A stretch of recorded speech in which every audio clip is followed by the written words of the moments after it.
नमस्कार व्यूअर्स, मैं doctor rummy Shekhawat आप सबके साथ में फिर से रूबरू हूँ। दांतों से संबंधित एक बहुत ही कॉमन प्रॉब्लम जिसे कि आम भाषा में पायरिया कहते हैं, उसके बारे में आपको जानकारी देने के लिए। देखिए, दांतों में दो ही तरह का स्ट्रक्चर होता है। एक तो होता है दांत जो हमारे सामने दिखते हैं और दूसरा होता है मसूड़े। और मसूड़े तो दांत जो होते हैं वो हमेशा हड्डी के अंदर होते हैं, जिसको हम पेरियोडोंशियम कहते हैं, और उसके ऊपर मसूड़े होते हैं। ये दांतों का सपोर्ट सिस्टम होता है। अक्सर जो मसूड़ों में से सूजन आ जाती है, खून आता है, बाद में मुंह के अंदर से बदबू आने लगती है और अंततः दांत ढीले होके गिर जाते हैं। ये सब पायरिया के ही कुछ अपने साइड इफेक्ट्स हैं।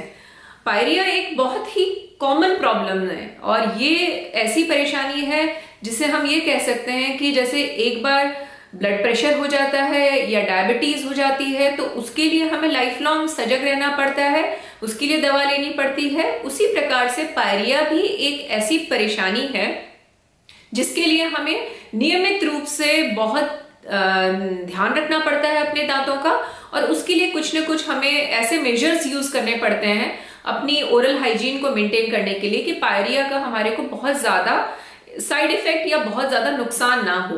तो पायरिया क्या होता है और ये क्यों होता है? देखिए, जो भी हमारे जैसे दांत हैं, कई बार आपने देखा होगा कि कई लोग ऐसे हैं जिन्होंने शायद कभी ब्रश ही नहीं किया पर उनके दांत मजबूत होते हैं, उन्हें दांतों की कोई परेशानी नहीं होती है।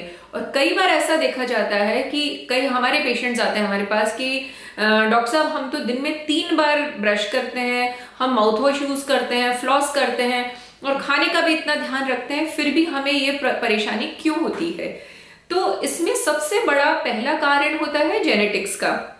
जेनेटिक्स के अंदर जो पेरेंट्स हैं, मदर फादर को अगर पायरिया की प्रॉब्लम रही है तो ये अमूमन बच्चों में और उसके बाद में अपने बाकी जनरेशन के अंदर इसका रिफ्लेक्शन होता है।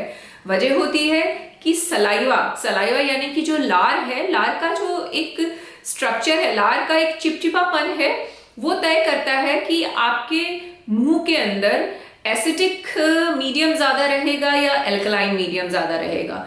तो अगर बैक्टीरिया ऐसे हैं जो एसिडिक मीडियम ज्यादा रखते हैं, यानी कि मुंह के अंदर चिपचिपापन ज्यादा रखते हैं, तो जो भी खाद्य पदार्थ आप लोग खाते हैं वो मुंह के बैक्टीरिया के साथ में इंटरेक्ट करता है और अल्टीमेटली धीरे धीरे उसके अंदर चिपचिपापन पैदा होता है और वो स्टिकी चीज जो है वो कुदरती तौर पे दांतों में ऐसे चिपक जाती है कि आप चाहे कितना भी अच्छे से ब्रश करें, पर क्योंकि लार का जो सेल्फ क्लेंजिंग एक्शन है वो दांतों के बीच में से सही तरीके से नहीं हो पाता, तो कई जगह पे ऐसी जगह पे जाके जहां पे कि लार का फ्लो कम होता है, वहां पे इस तरह से एक प्लाक की परत जम जाती है और साथ ही में वो जो प्लाक है धीरे धीरे टार्टर या कैल्कुलस का फॉर्म ले लेता है। और वो कैल्कुलस, जैसे कि मसूड़े जो क्योंकि आपके बहुत ही मुलायम होते हैं, कोई भी हार्ड परत अगर उस चीज से रगड़ खाएगी तो मसूड़ों में सूजन आना उसका एक साइड इफेक्ट होता है। तो जेनेटिक रीजन एक बहुत बड़ा कारण है जिसकी वजह से पायरिया होता है, और उसकी वजह से हमें नॉर्मली हम पेशेंट को कहते हैं कि आपको अपनी साफ सफाई का ध्यान आम जनों से कुछ ज्यादा रखना पड़ेगा। उसके लिए आपको नियमित रूप से रात्रि ब्रश, जो नाइट की ब्रशिंग है, वो बहुत ज्यादा इंपॉर्टेंट है। और उसके अलावा आपको अपने खान पान का भी पूरा ध्यान रखना पड़ेगा। दूसरी जो कॉमन वजह होती है वो है अगर आपका डाइजेस्टिव सिस्टम ठीक नहीं हो। डाइजेस्टिव सिस्टम में हम ये मान के चलते हैं कि आपका मुंह है, यहां से जो आपका एक कनेक्शन है वो आपके पेट और आंतों के साथ है, तो ये सिंगल जो फूड पाइप है उससे जुड़ा हुआ है। अगर आपके पेट में कब्ज है, गैस है, एसिडिटी है और किसी प्रकार की अम्लीय सक्रियता है, अल्सर है, तो 101% आपके मुंह के अंदर लार की जो कॉन्स्टिट्यूएंसी है उस पर फर्क आएगा, लार का चिपचिपापन बढ़ेगा और उसकी वजह से मुंह के अंदर दोनों ही चीज है, जैसे पायरिया होना और दांतों में कैविटीज लगना, ये दोनों ही वजह हो सकती है। तो हमें अपने पाचन शक्ति को कैसे भी करके दुरुस्त रखना है, चाहे तो और अगेन उसमें वही बात आती है, आपको अपने खान पान का ध्यान रखना है, आपको अपनी लाइफस्टाइल का ध्यान रखना, जिससे कि और डी स्ट्रेस लाइफ लीड करनी है जिससे कि आपको ज्यादा स्ट्रेसफुल कंडीशंस के अंदर नहीं रहना पड़े।